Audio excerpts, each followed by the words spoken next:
Hey everyone, I'm Tafony. This is the Erica Synths Pico DSP.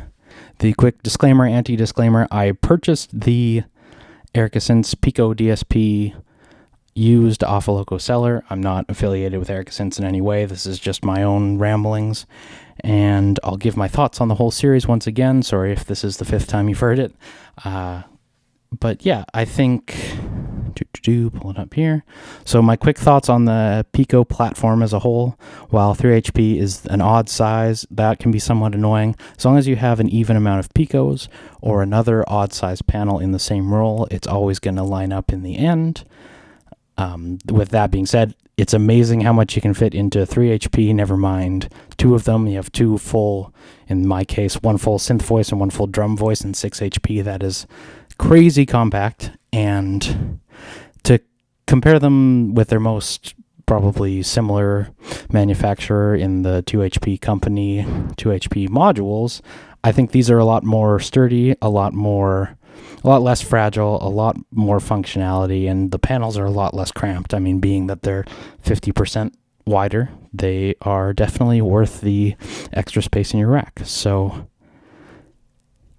yeah, I've had some frustrations with the Erica Synths stuff on other panels. These Picos, I've been lucky, they've been pretty good, but other Erica Synths panels I've had, specifically the drum sample, it seemed like whatever they dipped the front panels in, the black paint, it was wearing off of the edges, which seemed like very bizarre. It was used panel, so maybe the previous owner was super rough with it, but I find this white silk screen print seems to fade really easily, so something, if that is important to you, watch out for it. I don't find it very important, but yeah, if you're buying it used, watch out for that. If you're keeping these in your rig, be careful with them. So yeah, the Pico DSP is the baby version of the Black Hole DSP in a much smaller format, and like many other Picos, it has 8 modes or algorithms, 2 adjustable parameters per effect, CV control over the first parameter, and this one has a dry, wet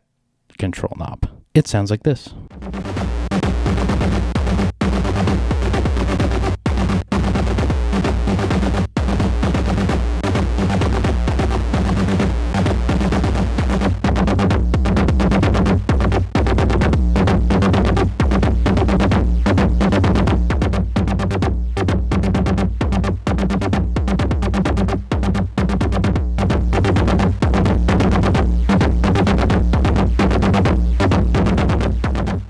So I'm going to start with the panel controls. So the first knob controls parameter 1 of the effect. So we'll go through all the modes individually and their controllable settings in a second. But yeah, first parameter is controlled with the first knob. Second knob controls the second parameter. Same story as the first knob. And then the third knob is a dry-wet blend. And if I could say something quick about the dry-wet blend, is that it seems to it's very wet, very quick. So you'll be navigating in just like the hair or navigating with just a hair. So yeah, that's the dry wet blend. So this is a mono input. Unfortunately, it's not stereo in, but it does have a clipping LED in there. Hopefully you won't see it in this video, but it is there. And it does have stereo output. So I don't believe this will sum down to mono if you only use one output. So if that's not accurate, lecture me in the comments, but I would definitely run it in stereo regardless, especially you're going to use a big reverb or delay. You don't want to lose that. Hopefully down the chain, it doesn't force you to some back into mono like some modules do, like the Pico DSP does. So yeah, so this time with no hold functions, we simply have the mode button here. So you tap to cycle through the 8 algorithms, just like the other ones. And there's a very important table in the manual that will show you all of the different modes and their settings based on the mode. Okay, first one in the black mode, which means the LED is off, is the mono delay. So first parameter is delay time, which is how much time there is between repeats. So let's bring it in. And at the bottom setting, it almost sounds like a ring mod or like octave. But if we add some time between repeats, now this is going to sound weird without a clock, but that's what it sounds like. And then the second knob is feedback, so how many repeats I believe it is. And if you like to have your mix feedback, you can do some of that. And I think there's something in here that prevents it from doing that bucket brigade-y, like crazy swells, but yeah, that is the mono delay.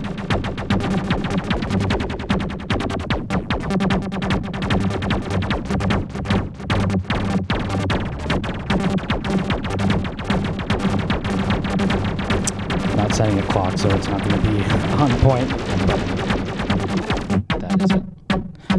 Next one is the pitch sift delay.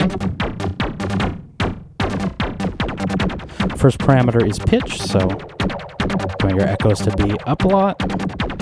You want some of that granularly feedback stuff, that's what that is. Second one's delay time.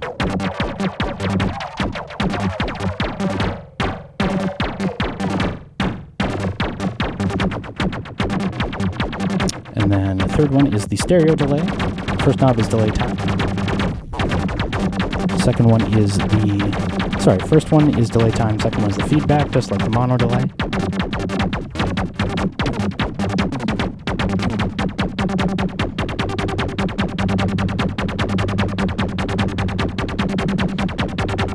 And then we'll get into the granular delay, which is the green mode. So first one is feedback, so if you crank it, it'll freeze. And second one is delay time.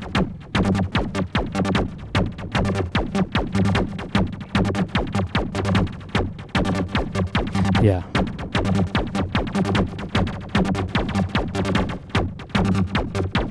We'll get into the blue reverb. So first one is reverb time. Doing it really well. And second one is the tone. So there's off on the control bar.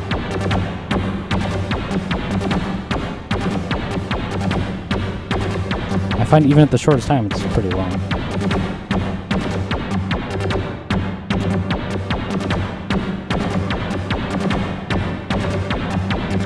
Yeah, and then the next blue is the saturated reverb.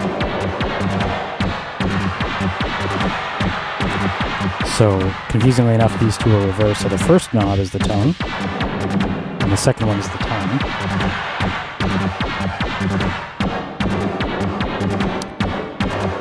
Little bit of Desmodus stuff in there-ish.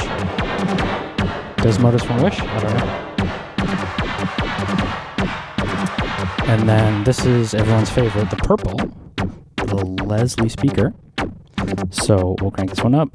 The second knob is a high-pass filter, so if we open up that filter... Sorry, I'm closing it. If we open it all the way, first one is rotation speed.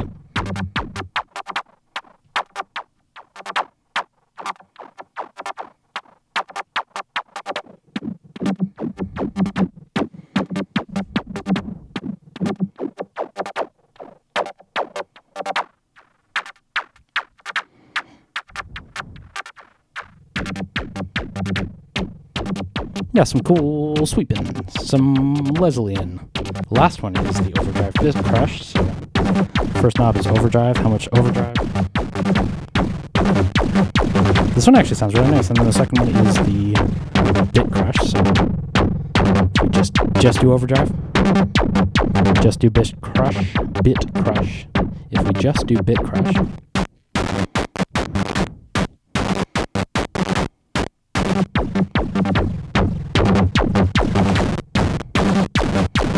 This is my favorite one. So yeah, 3 HP, multi-effects, don't sleep on it. Erica Synths, Pico DSP.